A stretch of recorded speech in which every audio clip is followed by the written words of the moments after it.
మామిడిపళ్ళ రుచులే కాదు, కపిల్ వారి 30 సంవత్సరాల నాణ్యత మరియు నమ్మకం. ఈ సర్కార్ను వడగొట్టుండ్రన్న జర పుణ్యం ఉంటది. నీ అవ్వ అవసరమైతే ఇన్నన్ని పైసలు ఇత్తాం, ఎమ్మెల్యేలన్న ఓనుండ్రి మాతోన అయితలేదు అని అందరు వచ్చి మొత్తుకుంటున్నారు మా తాన అని దుబ్బాక ఎమ్మెల్యే కొత్త ప్రభాకర్ రెడ్డి సారు మాట్లాడిన ముచ్చట మీద మస్తుగా లొల్లి పెట్టిండ్లు చేపట్టోళ్ళని మొన్న చెప్పుకున్నాం కదా. అగో ఇవాళ కేటీఆర్ అన్న కూడా గదే మాట మాట్లాడిండు. ఇక అట్టనే కంచగచ్చిబౌలి భూముల ముచ్చట మీద ఓ పెద్ద ముచ్చటనే చెప్పిండు కేటీఆర్ అన్న. గది ఇంటేనైతే మీ మైండ్ బ్లాక్ అయి రెడ్ అయి ఎల్లో కూడా అవుతుంది. కంచగచ్చిబౌలి భూముల మీద సెంటర్ ఎంపవర్డ్ కమిటీ నిన్న ఇచ్చిన రిపోర్టు గురించి ఇవాళ మైకుల ముంగటికొచ్చి మాట్లాడిండు మాజీ మంత్రి కేటీఆర్ అన్న. ఇక భూములు కుదువబెట్టనీకి సర్కారుకు సాయం చేసిన పువ్వు పార్టీ ఎంపీ ఎవ్వలనే ముచ్చట మీద గిట్ల మాట్లాడిండు మాజీ మంత్రి కేటీఆర్ అన్న. ప్రధానమంత్రి గారి ఆవేదనాభరితమైన ప్రసంగం నేను విన్నాను. ఏమన్నారు? చెట్లు కొట్టేస్తున్నారు, అన్యాయం అయిపోయింది, బుల్డోజర్లు, కాంగ్రెస్ ప్రభుత్వం అరాచకం చేస్తుంది అన్నారు. మరి నిజంగా మీ ఆవేదన నిజమే అయితే, భారతీయ జనతా పార్టీకి పర్యావరణం మీద ప్రేమ నిజమే అయితే, తెలంగాణలో ఆర్థిక దోపిడీ ఏదైతే జరుగుతుందో దీని మీద మీకున్న అవగాహన నిజమే అయితే, సెంట్రల్ ఎంపవర్డ్ కమిటీ చెప్తున్నది వెంటనే ఇండిపెండెంట్ ఏజెన్సీ ద్వారా ఇన్వెస్టిగేట్ చేయించండి అని. చేయిస్తే అందరు దొరుకుతారు, ఆ బీజేపీ ఎంపీతో సహా అందరు దొరుకుతారు. ఇక నేనెందుకు పట్టేయాలి? దొంగను వాళ్ళే పట్టిస్తారు. మోదీ సారుకు అడవుల మీద గంతగానం పాయిరమే ఉంటే ఓ కమిటీ వేసి అన్ని బయటికి తీయచ్చు కదా అంటున్నాడు కేటీఆర్ అన్న. గా ఎంక్వైరీల పువ్వుపాటి ఎంపీ ఎవ్వలనేది కూడా బయటకత్తది కదా అని సలహా ఉడిచ్చిండు. ఇక మరిగా పువ్వుపాటి ఎంపీ ఎవ్వలో గాని కొత్త ప్రభాకర్ సారు మాట్లాడినట్టే కేటీఆర్ అన్న కూడా గీ మాట మాట్లాడిండు. మా ప్రభుత్వాన్ని కూడా వడగొడతాడు. మేము వడగొట్టుడేంది? ఎప్పుడో బంగ్లాదేశ్ లెక్క తిరుగుబాటు వచ్చి ప్రజలే తాను నిలగొడతారు మిమ్మల్ని. ఎందుకంటే మీరు చేసే లుచ్చ పనులకు ప్రజలకు కోపం వచ్చిందనుకో, రోడ్డు ఎక్కినరు అనుకో, వాళ్ళ ఆగ్రహం తట్టుకోలేకపోతే ఎవడేం చేస్తాడు దానికి? మీ ప్రభుత్వాన్ని కూలగొట్టాల్సిన ప్రభాకర్ రెడ్డి చెప్పింది అక్షర సత్యం. ప్రభాకర్ రెడ్డి కరెక్ట్గా చెప్పిండు. ఏం చెప్పిండు? ప్రజలు మా దగ్గరకు వచ్చి ఆక్రోషిస్తున్నారని చెప్పిండు. ఏమన్నాడు? అన్న మేము తిరుగుతున్నప్పుడు వచ్చిన వాళ్ళు వచ్చి అంటారు, ఎన్ని రోజులు భరించాలి దరిద్రాన్ని, ఎత్తవతల వాడే రాదుండ్రన్నా అంటున్నారు. మేము చేస్తామని చెప్పలేదు కదా, ప్రజలు చెప్తున్నారు, ఇట్లా అంటున్నారు. కొంతమంది అయితే మేము పైసలు కూడా చందాలు వేసుకొని ఇస్తాం రాబోయ్, వీళ్ళని కులగొట్టు రూకే లొల్లేందని అంటున్నారు అని కూడా చెప్పిండు. ఎస్, మాతో కూడా అంటున్నారు, కానీ మేము కులగొడతామని చెప్తలేం.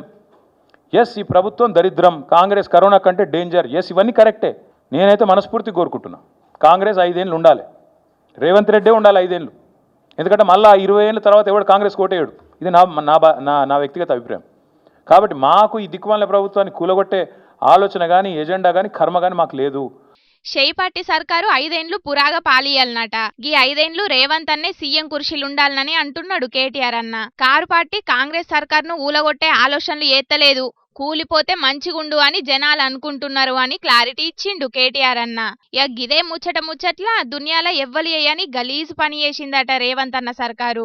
ఎవడన్నా ప్రపంచంలో చెరువును తాకట్టు పెడతాడని నాకు అర్థం కాదు. రేవంత్ రెడ్డి లాంటి పిచ్చి సన్నాసి తప్ప ఒక చెరువును తాకట్టు పెట్టే విధవ ప్రభుత్వం అయితే ప్రపంచం లేదు, ఉండదు, ఒక రేవంత్ రెడ్డి ప్రభుత్వం తప్ప. అది కూడా చెప్పింది సెంట్రల్ ఎంపవర్డ్ కమిటీ. అగ్గో ఇన్నారుల్లా చెరువును కూడా తాకట్టు పెట్టిందట రేవంత్ అన్న సర్కారు. చెరువును కబ్జా చేస్తున్నారని హైడ్రా పేరుతోటి ఇండ్లను ఊలగొట్టిన రంగనాథ్ సారు ఇప్పుడేమంటాడో మరి. ఆయన గైనేమంటాడుతి, ఎవ్వరు కబ్జా చేసి ఇండ్లు కట్టుకోకుండా చెరువును తాకట్టు పెట్టింది కావచ్చు సర్కారు అని ఎన్కేసుకత్తాడు కావచ్చు రేవంత్ అన్న సర్కార్ను. గైన గంతగానం నియతగానే ఉండేటోడైతే రేవంత్ అన్నోళ్ళ అన్నిళ్ళు కూడా ఊలగొడుతుండే కదా అని గుసగుసలు పెట్టుకుంటున్నారట హైడ్రా తోటి ఇండ్లు పోగొట్టుకున్న పట్నం పబ్లిక్ కొందరు. ఏన్నైనా కావాలని కచ్చతోటి కేసులు పెడుతున్నారు సర్కారోళ్ళని లొల్లి పెడతారు ప్రతిపక్ష పొల్లు. గందుకు నిరసనగా ధర్నాలు కూడా చేస్తారు. కది ఎప్పటికీ ఉన్నదే. కానీ తెలంగాణలో ఇవాళ అధికార షెయ్యి పార్టీ ధర్నా చేసిందుల్లా ఆగో గదేంది అని అంటారా? ఇగో గీ ముచ్చట చూస్తే పురాగా మీకే అర్థమవుతుంది. చూద్దురు పాండ్రి. నేషనల్ హెరాల్డ్ పేపర్ కేసులో సోనియా మేడం, రాహుల్ అన్న పేర్లను పెట్టిర్రు ఈడీ ఆఫీసర్లు అని ఇలా హైదరాబాద్ ఈడీ ఆఫీస్ ముంగట ధర్నాకు కూర్చున్నారు షెయ్యి పార్టీ లీడర్లు, కార్యకర్తలు. లీడర్లు, ఎమ్మెల్యేలు, మంత్రులు కూడా హాజరయ్యారు గీ ధర్నాకు. ఇన్ఛార్జి మీనాక్షి మేడం కూడా కూర్చున్నది గీ ధర్నాల. ED down down, Modi down down, Amit Shah down down అని ప్లకార్డులు కూడా పట్టుకున్నారు. ఇక అసలు గీ కేసు ఎందుకు పెట్టిర్రు, ఇప్పుడు సోనియా మేడం, రాహుల్ అన్న పేర్లను ఎందుకు ఎక్కించారు గా కేసురా అని మాట్లాడుకుంటా ఒక్కొక్కరు ఒక్కొక్క కారణం చెప్పిర్రు షెయ్యి పార్టీ వాళ్ళు. వచ్చే తాప ఎలక్షన్లలో షెయ్యి పార్టీ అధికారంలో కొత్తది కాబట్టే అట్లా భయపడే గిట్ల కేసులు పెడుతున్నారని అనబట్టిండు మంత్రి జూపల్లి సారు. రేపు రాబోయేటువంటి 2029 ఎన్నికల్లో కాంగ్రెస్ పార్టీ అధికారంలోకి రాబోతా ఉందన్నటువంటి వాస్తవాన్ని గుర్తించే బీజేపీ ఈ గాంధీ కుటుంబం యొక్క ప్రతిష్టను మసకపార్చితే తప్ప మా బీజేపీ పార్టీకి వచ్చే ఎన్నికల్లో పుట్టగతులు ఉండవని తెలిసి దురుద్దేశపూర్వకంగా ఈ యొక్క ఈడీ ఛార్జ్షీట్లో పేర్కొనడం జరిగింది. తెలంగాణలో చేపట్టినట్టే దేశంలో కూడా కులగణన చేయాల్సి వస్తుందని భయపడే చేయి పార్టీల మీద కేసులు పెడుతున్నారు పువ్వుపాటి సర్కారోళ్ళు అని అనకచ్చిండు చిన్న సీఎం బట్టి సారు. తెలంగాణలో జరిగినటువంటి కులగణన దేశవ్యాప్తంగా మమ్మల్ని చేయమనంటే మా మిత్రులు అదాని అమ్మాని లాంటి వాళ్ళకి దోచి పెడుతున్నటువంటి కోట్లాది రూపాయలు ఈ దేశ ప్రజలకు పంచాల్సి వస్తుందేమో.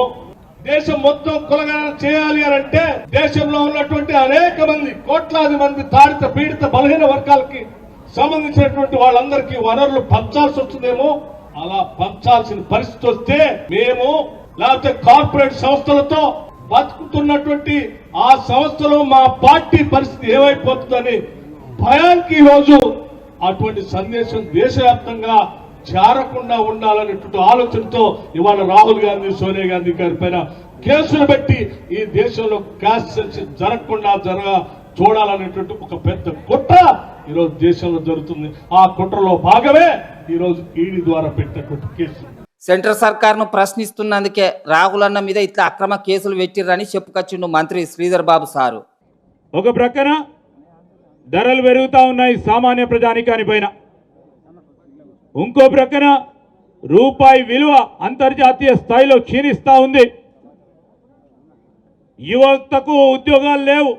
మరి వీటన్నిటికీ గొంతు విప్పి మాట్లాడుతూ ఉన్న రాహుల్ గాంధీ గారిని ఏదో విధంగా ఇబ్బంది పెట్టాలనే చేస్తా ఉన్న ప్రయత్నం. సోనియా మేడం రాహుల్ అన్న మీద పువ్వుపాటిలు కేసు పెట్టుడే మంచిదైంది అని మాట్లాడుకొచ్చిండు చెయ్యి పార్టీల పెద్ద చేయాసంటి హనుమంతరావు సారు. రాహుల్ గాంధీ ఇమేజ్ పెరుగుతున్నది, దేశంలో మళ్ళా కాంగ్రెస్ వస్తుందన్న ఉద్దేశంతో ఈ కార్యక్రమం తీసుకున్నాం. మంచిగానే చేసిన తమ్ముడు, మా అందరికి జోషి వచ్చింది. ఇంతమందికి అడుగుతున్నారో బాబు, కానీ తమ్ముని మీద అన్నం కొట్టి తమ్ముని మీద ఎవడని కొడితే అన్న వస్తాడు, అన్నను కొడితే తమ్ముడు వస్తాడు. నేను ఒక బలగం అనే సినిమా చూసిన, 30 ఏళ్ల క్రితం పోయిన సినిమా. ఆ సినిమా 30 ఏళ్ల నుంచి ఒకరికొకరు కలుసుకున్నారట. అట్లా మనం కూడా కలుసుకున్నాం. ఇది అందరికి అవకాశం రా బాబు. వచ్చినాయి అందరికంటే హనుమంతరావు సార్ చెప్పిన ముచ్చట గమ్మతికున్నది కదా. పువ్వుపాటిలు కక్షగట్టి ఈడియోలతోటి సోనియా మేడం పేరు రాహుల్ అన్న పేరు ఎక్కిచ్చిర్రు కాబట్టే ఇప్పుడు గింతమంది చెయ్యి పార్టీలు ఒక్క కాడ కలిసే కార్యమైందట. లేకపోతే గిట్ల కలిసేటోళ్ళమా అని అనబట్టిండు హనుమంతరావు సారు. అంటే ఎప్పటికీ పంచాదులు పెట్టుకునే చెయ్యి పార్టీలం పువ్వుపాటి పుణ్యాన గిత్త ఒక్క కాడ కూర్చున్నాం అని అంటున్నాడో ఏందో హనుమంతరావు సార్ కానీ గీ ధర్నాల ఒక్కలు తక్కువ అయ్యారు, ఒకే ఒక్కడు తక్కువ అయిండు. గాయనే మన సీఎం రేవంత్ అన్న జపాన్ పోయిండు కానీ లేకపోతేనా గీ ధర్నాల కూర్చుండి మైకును చెడుగుడు ఆడుకునేటోడు ఇయ్యాల. సెంట్రల్ సర్కార్ మీద ఫైర్ ఈజ్ ద ఫైర్ అన్నట్టు లావ పొంగించేటోడు అని అనుకోబట్టిర్రట చెయ్యి పార్టీ కార్యకర్తలు కొందరు. ఇక చూడాలే ఎన్నో ఏళ్ల సంధి సాగుతున్న గీ పేపర్ కేసు ఎన్నటికి తెగుద్దో ఏం కథనో పోయి. హా పబ్లిక్ ఎప్పటి లెక్కనే మా రాముల తాతను పిలుద్దాం పాండ్రి, ఏం చేస్తున్నాడో. ఓ పెద్ద మనిషి ఏడున్నావయ్యా? నమస్తే, నా పేరు సాత్విక. ఇక్కడ రాముల తాత దండ ఎత్తాను, ఎందుకు ఎత్తాను అడిగి తెలుసుకున్నాం. తాత ఈ ధర్నా ఎందుకు ఎత్తాను? ఈ గొట్టం మంచిగా వస్తుందా? మాట్లాడు. వాళ్ళు ఈ రోజున మేము ఈ ధర్నా చేసేందుకు ముఖ్య ఉద్దేశం ఏంటిది, ముఖ్య కారణం ఏంటిదంటే మా చెయ్యి పార్టీ సర్కారు రాష్ట్ర జనాలకు ఎన్నో వాగ్దానాలు చేసింది, ఎన్నో హామీలను ఇచ్చింది. వాటిని నెరవేర్చేటందుకు పురిటి నొప్పుల బాధలను భరించినట్టుగా ఎన్నో అవస్థలను పడతాను. అయినా కూడా మేము వెనుకకు తక్కువగా ఆరాపడా నేను మాట్లాడుతున్నాగు, మేము వెనుకకు తక్కువగా అది మేము చేసే ధర్నా. మీరు వెనుకకు తగ్గకుంటామాయే గాని ఇంతకు నువ్వు ఎత్తున్న పనేందే? మీరు చేయాల్సిన పనులు సక్రమంగా ఏతలేరని ప్రతిపక్ష పోలు చేయాల్సిన ధర్నాను అధికారంలో ఉండి మీరు ధర్నా చేసుడండి. మరి అరే నువ్వు ఆరా బుజ్జి, నేను ఇక్కడ ఇలేకరమ్మతో మాట్లాడుతున్నా కదా, జరేసేపు సైజు ఊకే నడివిట్లకా చేలు పెట్టకాగు. పియమైన నా రాష్ట్ర జనాలకు తెలియపరిచినది ఏమనగా, నేను ఈ గొట్టం సాస్కిగా చెప్తానా, మన ముఖ్యమంత్రి రేవంత్ సారు ఈ రాష్ట్ర జనాలకు ఎన్నో చేయాలని అనుకుంటాడు కానీ అవి అయితలేదు కాబట్టి హామీలన్నీ ఆపేద్దాం మేము సర్కారు భూములు అమ్మి సంక్షేమ పథకాలను అమలు పడదామని అనుకున్నాం. కానీ సర్కారు భూముల జోలికి పోతే కోర్టులు మా సర్కారు మూతి మీద 2 గుద్ది నెత్తి మీద 2 డుంగులు వేసి ఆ భూములను అమ్మకుంటే అడ్డుపడ్డది. అది కూడా ఇప్పుడు ఆపేసినాం. అట్లనే పెళ్లి చేసుకునే ప్రతి ఆడబిడ్డకు మా సర్కారు తరపున తులం బంగారం ఇద్దామని అనుకున్నాం. కానీ ఇప్పుడు ఆ బంగారం కూడా విపరీతంగా పెరిగిపోయింది. ఇప్పుడు మా సర్కారు ఏం చేయాలో కూడా అర్థం కాక తలికా పట్టుకున్నది. అయితే ఇప్పుడు ఏం చేద్దాం అనుకుంటున్నారు? ఆ పథకానికి కూడా మంగళం వాడదామని చూస్తుండ్రా ఏంది? ఇగో గిట్లనే మా చేయి పార్టీ సర్కారు మీద కుట్రలు కుతంత్రాలు చేసి మాకు చెడ్డ పేరు తీసుకురావాలని చూస్తాను. నేను ఒకటే అడుగుతాను మేడం, సూటిగా అడుగుతానా, గతంలో కారు పార్టీ సర్కారు అధికారంలో ఉన్నప్పుడు 10 ఏళ్లలో వాళ్ళు ఎన్నో వందల సర్కారు భూములను అమ్మిర్రు. ఎవరైనా అడిగిర్రా? ఎవరైనా ప్రశ్నించిల్లా? అదే ఈ రోజున మేము 400 ఎకరాల సెంట్రల్ యూనివర్సిటీ భూములను అమ్ముదామని చూస్తుంటే దాంట్లో బర్రెలున్నాయి, గొర్రెలున్నాయి, అడవి జీవాలున్నాయి, ఆగం పట్టిస్తారు అని కోర్టులలో కేసులు వేసి మమ్మల్ని ఆగం పట్టిస్తారు. ఇది న్యాయమేనా? మా సర్కారుని ఇట్లా చెడ్డ పేరు తీసుకొచ్చు, ఇది న్యాయమేనా అని నేను అడుగుతాను, చెప్పాలి మీరంతా. అది న్యాయమా అన్యాయమా అనేది సుప్రీంకోర్టు చెప్తుంది, కానీ నాన్సులు లేకుండా అసలు ముచ్చటకు రా. బాగా చూస్తారా మేడం? ఇట్లా మా సర్కారు మీద కసిక కట్టి మా సర్కారుకు సుక్కలు చూపెడతారు మేడం. ప్రతిపక్ష పొల్లు అమెరికా అధ్యక్షుడు ఆయన ట్రంప్, అగో ఆ ట్రంప్ కంపో ఆయనతోటి కలిసి బంగారం రేట్లు విపరీతంగా పెంచి మేము ఇద్దాం అనుకున్న తులం బంగారం అనే పథకానికి తూట్లు పొడవాలని చూస్తాను మేడం. ఇది న్యాయమేనా? అందుకే అమెరికా అధ్యక్షుడు దిగచ్చి మా బంగారం రేట్లు తక్కువ చేసేదాకా మేము ఈ ధరను ఆపేది లేదు. అసలే బంగారం రేట్లు తక్కువ చేయాలి, అంటే బంగారం రేట్లు తక్కువ చేయాలి. సిగ్గు లేదా జీడి గింజ అంటే నల్లగున్న నాకేం సిగ్గు అన్నదట. హామీ ఇచ్చేటప్పుడు తెలియదా పెద్ద మనిషి బంగారం రేటు ఎట్లుంటది ఏందనేది? ఇప్పుడు బంగారం రేటు పెరిగింది, తులం బంగారం ఇచ్చేటట్టు లేదు మా సర్కార్ అంటే ఏందన్నట్టు చెప్పు. నేల ముచ్చుదానా, మా సర్కారు తులం బంగారం హామీ ఇచ్చినప్పుడు బంగారం రేటు ఎంత ఉండేనే? తులానికి 56,000 రూపాయలు ఉండే మేడం. కానీ అదే ఈ రోజున ఎంతున్నది? దగ్గర ₹1,00,000 అయింది. ఎత్తితే చెప్పు తులం బంగారం మా సర్కారు. అందుకే ఖచ్చితంగా బంగారం రేట్లు తక్కువ చేయాలి. ఇదంతా ప్రతిపక్ష పనులు ఆడుతున్న కుట్ర మేడం. మా సర్కారు ఆ తులం బంగారం ఇవ్వద్దు, మేము పేరు కావాలని ప్రతిపక్ష పనులు అయితే బంగారం రేట్లు ఎక్కువ చేపిస్తాళ్ళు. సరే, బంగారం అంటే పిరం ఉండి మీ సర్కారు ఇత్తలేదు అనుకుందాం. మరి మీ ముసలోళ్ళకి ఇత్తనన్న 4,000 రూపాయల పింఛన పైసలు నువ్వు ఎందుకు అమలు చేస్తలేదే? ఇదోటి ఆనకవల పుడక లెక్క న్యాయపడి పడ్డది. దీన్ని వచ్చి మనుగోడు ఎందుకు అమలు పడతలేరు అని అంటే సర్కారు భూములు అమ్మనిత్తలేరు కాబట్టి, ఇదంతా ప్రతిపక్ష పనుల కుట్ర కాబట్టి అంతే. అంటే హామీలు ఇచ్చే ముందు ఇవన్నీ ఆలోచించలేదా మీ సర్కారు పెద్దలు? ఓట్లకు ముంగట ఓడమల్లన్నా, ఓట్లు అయిపోయినాక బోడమల్ల అన్నట్టేనిగా. ఇగో ఇవన్నీ ముచ్చట్లు మాకు తెలియదు. సర్కారు భూములను అమ్మనిచ్చేది ఉంచే మేము ఇచ్చిన హామీలన్నీ నెరవేరుస్తారు. బంగారం రేటు తక్కువ చేపిచ్చేది ఉంచే మేము ఒప్పుకున్న తులం బంగారం ఇస్తారు, లేకుంటే గంతే. ధర్నా అయిపోయిందా? కొద్దిగా ఇంటి దాకా రావాలి. అగో ఎందుకురా? పిల్లలతో పంచాయతీత పెట్టుకున్నావా ఏంది?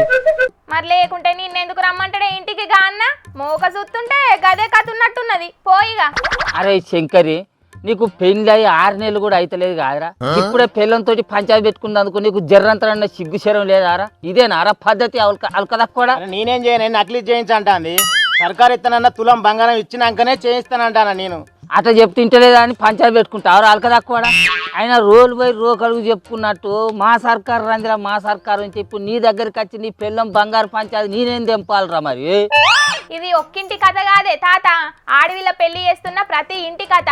సర్కారు ఇత్తనన్న తులం బంగారం కోసానికి 1000 కళ్ళతోని ఎదురు చూస్తున్నారు ఆడవిళ్ళ తల్లిదండ్రులు. అరే శంకరి, మా సర్కారు అధికారంలోకి వచ్చేది ఉంటే నీ పిల్లానికి తులం బంగారం కట్నం ఇస్తుందని చెప్పింది నేనే, నీ కట్నం మాట్లాడి పెళ్లి చేసింది కూడా నేనే. కానీ ఇప్పుడు నీ ఇంటికి వచ్చి నీ పిల్లంతో ఆ బంగారం ముచ్చట తీసింది అనుకో, నిన్ను నన్ను చీపురు గట్ట మర్రేసి కొడుతుంది. నేను రాను, నీ పంచాయతీ దింపలేను. కానీ నువ్వు ఇంచెలు పోరా, పుణ్యం ఉంటుంది. నాలుగు నేనున్నా, నీకు దండం పెడతా, పోయి ఇంచెలు పో. గట్లెట్లుంటది ముసలాడా? నువ్వు చెప్పినందుకే నేను సర్కారు కోటేసిన తులం బంగారం అని ఇప్పి, లేకపోతే మా పిల్లలకి తులం బంగారం అని చెప్పి. ఏం మాట్లాడుతున్నావురా? గోగితావాల్సింది ఆ బోసుడికే. నేను ఓటేయమని చెప్పినందుకు, నువ్వు ఓటేసినందుకు, నేను సర్కారు ఇయ్యనందుకు నేను తులం బంగారం పెట్టి నీ పిల్లలకి గొలుసు చెప్పాలారా? బా ఎక్కువ తక్కువ మాట్లాడుకో, మరి బాసింగాలు కావాలా? ఇది తబ్బిక్కున్నాడు.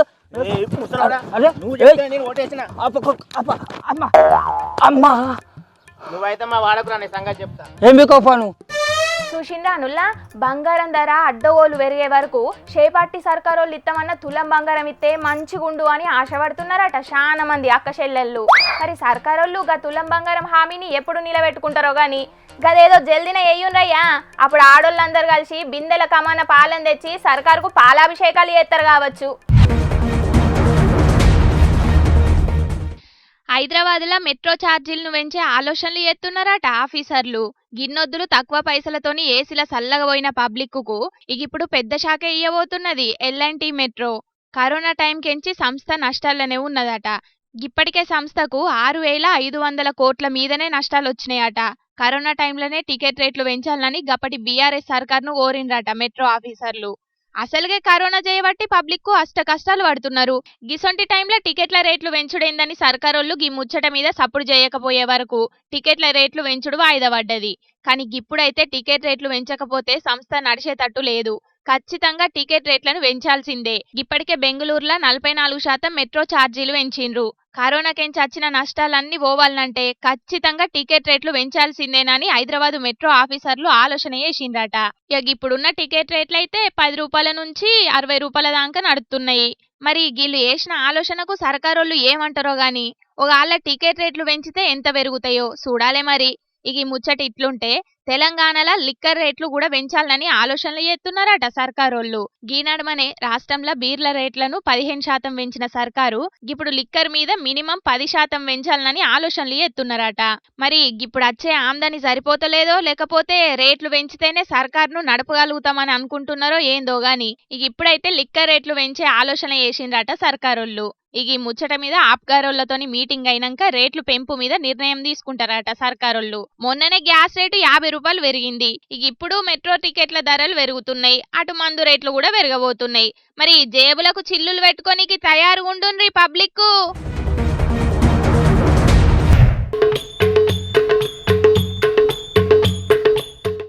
ఓర్ని ఇదేందయ్యో ఇది, నేనెప్పుడు చూడలేదు ఇది. రోడ్డుకు అడ్డంగున్న కారును పక్కకు జరపకుంటేనే సీసీ రోడ్డు ఎట్లా పోసిండ్రో చూసిండ్రా అనుల్లా. మరి గిదేమిచ్చాంత్రమో గాని ముందుకెనకకు మెసలకుంటా కారును జీవసమాధి చేసినట్టే చేసిండ్రు కదా.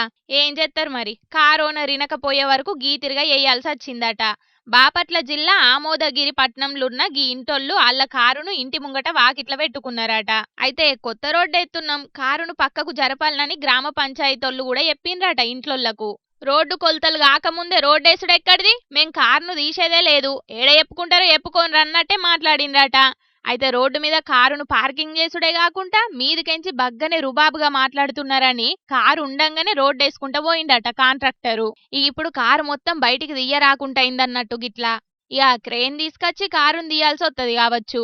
రోడ్డేస్తున్నప్పుడు చక్కగా కారును తీసుకుపోయి అందరి లెక్కనే ఏమన్నా పెట్టుకుంటే అయ్యేపోవు.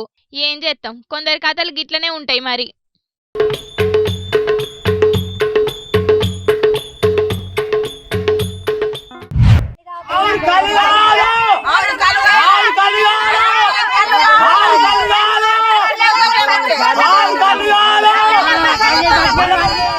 ఆగో చూసిండ్రా, మా ఊరికి కళ్ళు కావాలి అని ఎట్లా లొల్లి ఎత్తున్నారో.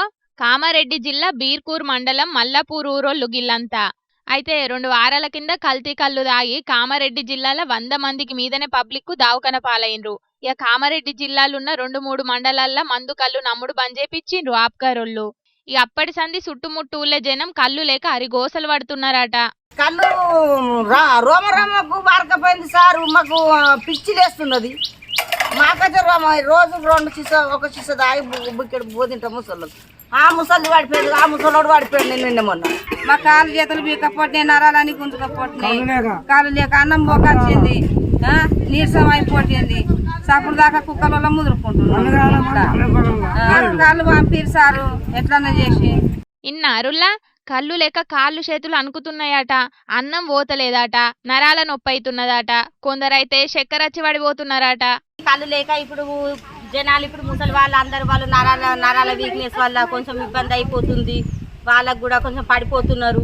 ఇప్పుడు సార్ పొద్దున్న దాకా ఎండలో పని చేసేస్తాము. ఒక సీసా తాగడానికి ఎటు పోయినా కూడా కలబట్లకే పోతారు ముసలి వాళ్ళు తసలోళ్ళు. ఎటు పోతారు సారు, శాతగానులు ఎడిపోతారు. ఇప్పుడు మేము కాలు చేతులు ఉన్నాయని ఏదో బండ్లు ఉన్నాయని మేము ఎక్కడి నుంచో తీసుకొచ్చుకొని మేము ఇది చేస్తున్నాము. ముసలి వాళ్ళు ఎడిపోతారు. ఎండలు ఏమైనా తోడం కొడుతున్నాయి సారు? 15 రోజులు అవుతుంది మా ఊరికి రాక. 15 రోజుల నుంచి అయితే కళ్ళు ఊరికి రావడమే లేదు. బండ్లున్నోళ్ళు పక్కుళ్ళకు పోయి తెచ్చుకుంటున్నారట. అందుకే మా ఊరికి కళ్ళు కావాలి అని గిట్ల లొల్లి లొల్లి ఎత్తున్నారు. చూసిండ్రా అనుల్లా ఊరోళ్ళందరూ మందు కళ్ళుకు ఎంతగానో అలవాటైనరో. కళ్ళుల మత్తు పదార్థాలేసి తయారు ఎత్తుండే వరకు చాలా మంది గిట్ల కళ్ళుకు బానిసలైతున్నారు. కరోనా అప్పుడు కూడా కళ్ళు దొరకక చాలా మంది గిట్లనే పిసపిస చేసిండ్రు. మరి గిల్ల డిమాండ్ని చూసి మళ్ళా ఆప్గారోళ్ళు మందు కళ్ళుకు పర్మిషన్ ఇస్తారో లేకపోతే జిల్లా మొత్తం మందు కళ్ళు గాన రాకుండా చర్యలు తీసుకుంటారో గాని నీ అవ్వ గుడుంబ సారను నామరూపాలు లేకుండా చేస్తే మళ్ళా గిట్ల మందు కళ్ళు మందిని గీ తిరిగా ఆగం చేయబట్టే కదా. మందిని పరిశాన్ చేస్తున్న ఈ మందు కళ్ళు మీద సర్కారోళ్ళు ఏం చర్యలు తీసుకుంటారో చూడాలే అని అనబట్టిండ్రు గీ ముచ్చట యూత్తున్నోళ్ళు.